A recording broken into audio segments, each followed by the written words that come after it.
Ya Habibi ya Muhammad ya Rasul.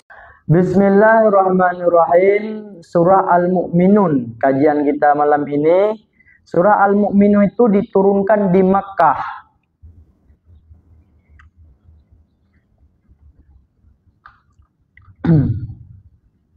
Dia berjumlah sebanyak ada 118 ayat. Menurut ulama Kufah atau 119 ayat menurut ulama Basarah. Itu ada perbedaan pendapat.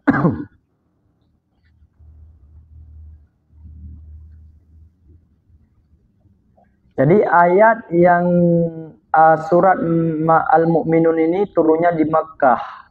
Berarti terjadinya sebelum hijrah. Menurut sebahagian ulama, kalau sudah hijrah, walaupun turunnya bukan di Madinah, di Makkah turunnya, itu digolongkan ayat itu, surat itu dalam surat Madaniyah, Madinah. Berarti surat Al-Mu'minun ini turunnya sebelum hijrah. Bismillahirrahmanirrahim. Ayat pertama, qad aflahal mu'minun. Sungguh beruntunglah orang-orang yang beriman. Ini ciri-ciri orang beriman semua. Siapa orang yang beriman yang paling beruntung? Yang pertama, alladzina hum fi salatihim khashi'un. Mereka di dalam solat mereka khusyuk. Ini ayat asbabun nuzul. Jadi setiap ayat itu ada asbabun nuzul. Sebab turun ayat itu kenapa? Sebab lahir undang-undang kenapa? Pasti ada persoalan kan? Begitu juga kanun ayat dalam Al-Quran. Kenapa turun ayat ini? Sebahagian ulama, sebahagian ahli hadis meriwayatkan bahwa pada ketika itu Rasulullah waktu sholat melihat ke langit. Seperti waktu berdoa, melihat ke langit. Turunlah ayat ini. Sebahagian ahli hadis meriwayatkan bahwa para sahabat waktu sholat itu matanya ke langit ataupun menoleh kemana-mana. Turun ayat ini.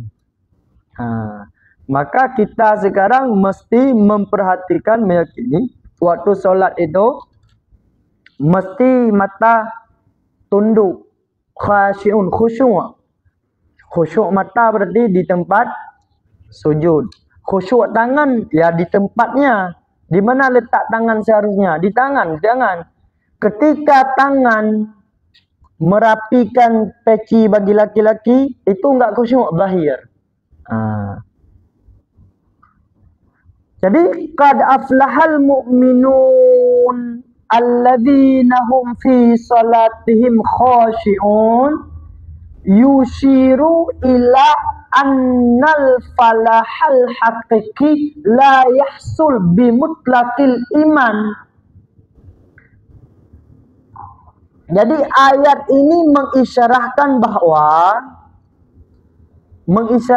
kepada bahwa sesungguhnya falah, makna falah ini keberuntungan yang hakiki, kemenangan yang hakiki tidak hasil dengan mutlak iman, dengan semata-mata kita beriman kepada Allah, dengan semata-mata kita berpindah dari kafir kepada muslim. Sudah beruntung belum? Sebab orang muslim ada juga yang masuk neraka. Kalau orang mukmin enggak ada dalam neraka.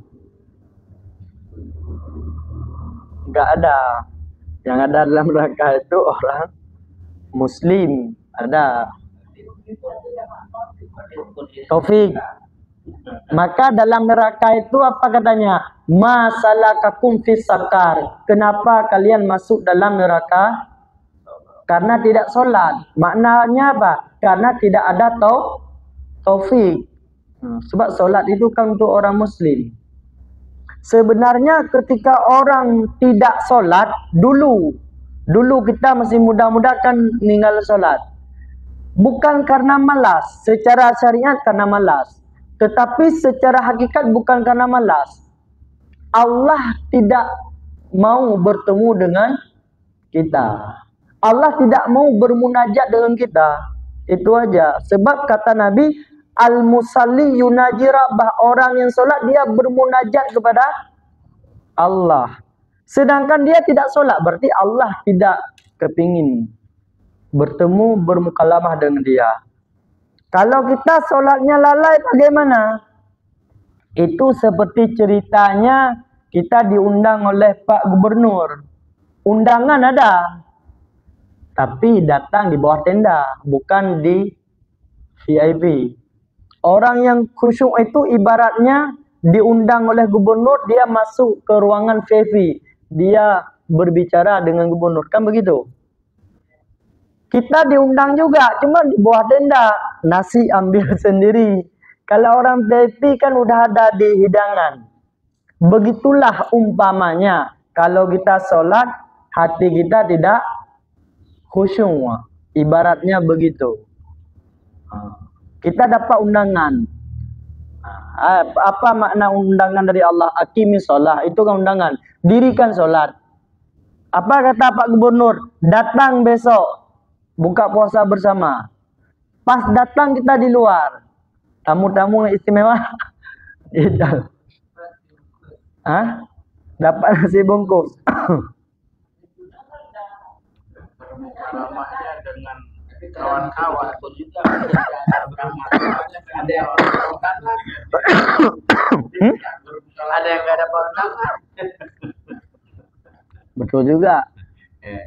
Berarti kan dia tadi nggak mau jumpa berarti kan? Orang sholat betul sholatnya surga. Orang sholat lalai tapi tidak bertobat, tidak istighfar, berarti wailun tempatnya. Orang tidak mau sholat berarti sakar. Kata Tunku Saidi tadi, walaupun kita lalai, ibaratnya orang dapat undangan. Ada juga orang yang tidak dapat undangan.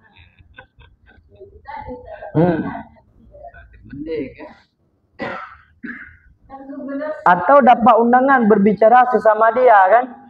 Itu ibaratnya orang dalam solat, dia tidak bermukalamah dengan Allah, dia dengan dunia. Kan hati kita begitu. Ingat ini, itu ibaratnya kita diundang oleh Pak Gubernur, duduk di bawah tenda bercerita sama orang yang di bawah tenda.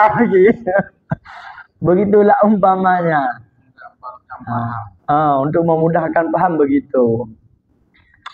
Jadi kemenangan yang hakiki tidak semata-mata kita sudah beriman. Bal bil imanil hakikil muqayyad bi jami'i syara'itil lati hiyal mazkur fil ayat. Tetapi kemenangan hakiki itu berkaitan dengan sekalian syarat-syarat yang disebutkan di dalam ayat ini. Apa makna aflaha di situ? Wa ma'nal falahi zafar. Makna kemenangan di situ adalah zafar. Bebas. Maknanya beruntung. Fauzu wal baqa, kekal. Artinya zafaru binufusihim bil badliha. Artinya menang mereka dengan nafsu-nafsu mereka, dengan cara menghinakan nafsu, dengan cara menenggelamkan nafsu fillah, pada Allah. Caranya seperti yang kita sampaikan selalu waktu kita angkat tangan, bagaimana nafsu itu mesti kita sadarkan. Bahkan dalam kitab Murakil Ubudiyah disebutkan, kalau kita lalai itu katakan kepada nafsu, hai nafsuku yang jelek, Tahukah engkau di hadapan siapa engkau berdiri? Kenapa engkau tunduk di hadapan orang yang engkau takuti, tetapi engkau tidak takut kepada yang menciptakan engkau? Engkau hari ini sekarang berdiri di hadapan Allah. Itu kita katakan dalam nafsu kita. Dalam solat. Dalam solat. Kalau hati teringat yang lain, katakan dalam solat. Apa? Ya, kepada nafsu sendiri itu. Bagaimana cara kita memenangkan nafsu itu? Itulah caranya. Merasa kudrah iradah itu tenggelamkan fillah di dalam Allah. Jangan merasa, sebab yang merasa itu memang diri kita, ananiyah kita. Merasa aku yang berbuat, itu kan ananiyah. Aku yang berbuat, kita berbuat juga dengan kudrah. Maka kalau orang-orang sekarang kan dia sudah bangun masjid, dia sudah tenang, tidak peduli lagi begitu betul dengan solatnya. Sebab dia mengandalkan sedekah masjid itu masuk surga. Padahal dia mesti melihat bahwa harta itu amanah Allah. Pinjaman sebentar. Berarti harta itu ditempatkan di masjid itu kan bukan milik dia, itu milik Allah juga. Maka kita tidak boleh memandang kepada diri. Bagaimana cara jangan pandang kepada diri? Harus paham sifat 20. Lalu lenyapkan, fanakan sifat 20 fillah, ke dalam Allah. Makna ke dalam Allah, tenggelam wujud kita di dalam memandang sifat Allah. Pelajarnya ini kan aku udah menabung dulu. Tabungan aku ya. Udah ada tabungan Untuk akhirat. untuk akhirat. Bangun saja tempat tabungan sudah ada. Kita tidak tahu seberapa banyak sudah kita lakukan hal yang dapat menghapuskan tabungan itu. Di antaranya dengki, ada ribah, dosa macam-macam lah. Berarti saking berbahayanya orang-orang tidak mau belajar tasawuf. Apa? Saking bahayanya orang yang tidak mau belajar tasawuf. Tidak ada pagar ibaratnya. Tanaman sudah ada, pagar nggak ada. Apa tadi, Bu? Orang yang bikin masjid sama orang yang sholat. Jadi kalau orang yang bikin masjid tidak mau sholat kan, karena sudah banyak ini juga punya masjid, punya rumah lah di surga. Ya nggak apa-apa, sudah punya masjid, memang punya rumah sudah di surga, tapi kan nggak bisa masuk karena nggak ada kuncinya. Kuncinya kan sholat. Ya. Jadi kalau orang sudah sholat tidak mau lagi bikin masjid, kalau dia sudah mau sholat, ya dia tidak punya rumah lagi di surga, cuma dia punya kunci. Kalau anda punya masjid, apa yang beri kunci? Jadi kedua-duanya nggak bisa masuk surga. Iya, kalau orang bangun masjid tapi nggak sholat, dia orang sombong. Ya, Nggak ada kunci. yang surganya yang masjid itu memang ada di sana, di surga sudah dikasih Allah. Dia nggak sholat, jadi dia nggak bisa masuk. Karena ada kunci. Orang yang sholat Dia tidak mau lagi bikin tidak masjid. mau lagi bikin masjid. Dia ada kuncinya, ada rumahnya. Ada rumahnya di Kalau surga. sahabat nggak orang. Alasan dia Itu sebagai contoh. Jadi contoh untuk paham Ya, sebagai contoh. bahwa sholatlah dan bersedekah. Ya. Karena kunci sama rumah itu kan harus satu pakai. Iya. Itu cerita kalau orang mampu sholat dan bersedekah. Kalau orang tidak mampu, apa dong? Ya, itu kata Imam Ibn Athaillah, orang berpegang pada amal. Sebab dia kalau bersedekah tanpa dia mempertimbangkan, memperbaiki solat. Sebab amalan pertama Isa yang pertama solat. Kemudian kita harus merasakan bahwa maka harus belajar tasawuf. Kata Buya, jangan merasa diri aman. Walaupun kita sudah dalam beramal beribadah, jangan merasa aman dalam ibadah. Sebab ibadah itu mudah saja terhapus. Kalau tidak ada pagar, tanaman mudah saja dihantam sama kambing. Sedikit lagi. Tapi saya tanya dulu itu. Tapi apakah memang tasawuf ini tidak bersemangat dari awal? Dari awal apanya? Kan saya dengar begini, saya sama itu mengatakan, kenapa tasawuf ini tidak dari awal? Dan di belakang tanya tasawuf ini memang tidak dari awal. Kalau orang itu tidak ada dalil, itu pakai akal loh. Ada. Ini apa sih? Kenapa pelajaran dasar ini tidak dikabulkan sebelum melakukan dasarnya? Ini di belakang tasawuf ini memang. Yang saya dengar ya. Kalau yang saya pasti dari dengar itu justru. Kalau yang ini yang salah tidak. Jadi dia mengatakan ini orang bertanya, saya dengar dalam ceramah dia bertanya, kenapa Ustaz tasawuf ini di belakang datangnya, kenapa nggak dari awal? Jadi kalau Ustaz itu saya dengar jawabnya, dia nanti ini kalau tasawuf itu sebenarnya diangkat setelah memang dari ulama. Karena kenapa? Tasawuf itu dulu tidak diangkat dari zaman Rasul. Karena Rasulullah itu yang langsung praktek.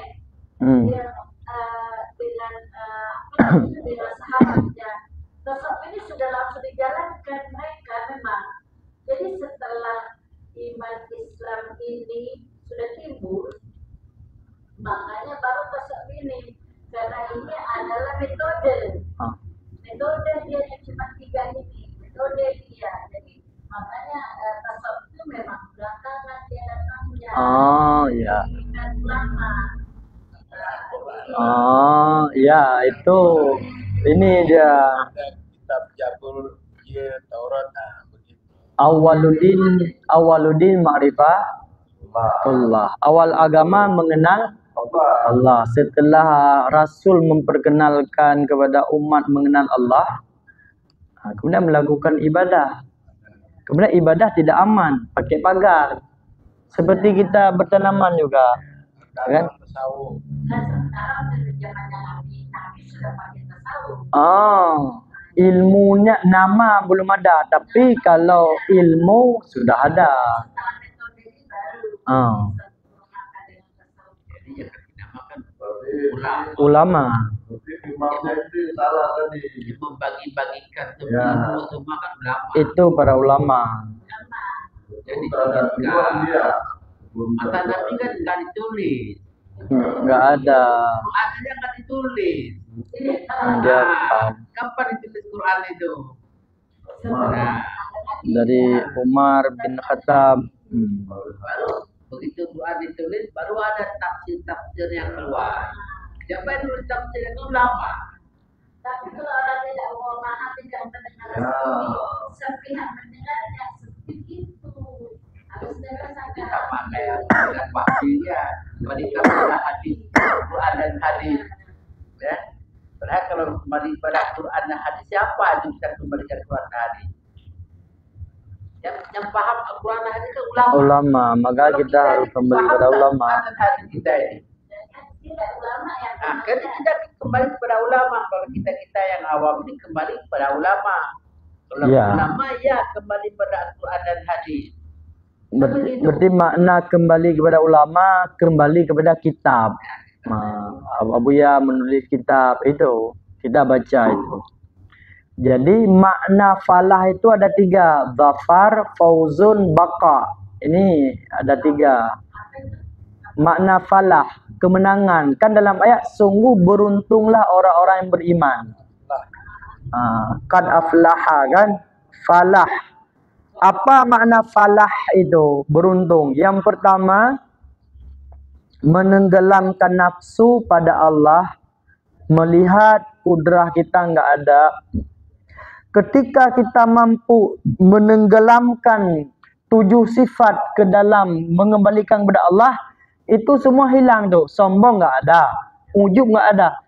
Sekarang membicarakan sombong, apa yang mau disombongkan? Harta, kembali kepada Allah, kita bekerja dengan Allah. Ujub, merasa hebat, apanya yang kita hebat? Kita nggak punya. Ibadah, kita melakukan ibadah dengan Allah juga, dengan kudrahnya, dengan kalamnya, semua. Yang kedua, wa fauzu, dan menang mereka bil wusul ilallah, sampai mereka kepada Allah. Setelah mereka fana nafsu kepada Allah, barulah disebutkan orang sampai. Setelah sampai, maka wabaku bihi ba'da anfanufi, baru baka, kekal dengan Allah. Kita dari rumah berangkat ke pendopo gubernur, sampai ke pintu masuk disebutkan wusul. Wusul, sudah masuk, sudah sampai, bertemu, lama duduk, itu disebutkan baka, untuk mendekatkan paham. Alladzi thumma wasafahum, kemudian karena mereka telah menang, kemudian Allah mensifatkan mereka. Siapa orang mukmin yang menang tadi itu? Orang-orang yang khusyuk di dalam solat. Khusyuk bidzahiri wal batin. Wallahu a'lam. Nanti ke depan kajiannya, khusyuk itu ada dua. Ada khusyuk zahir, ada 8, ada khusyuk batin. Ada lagi nanti. Wallahu a'lam bishawab wal marji'ul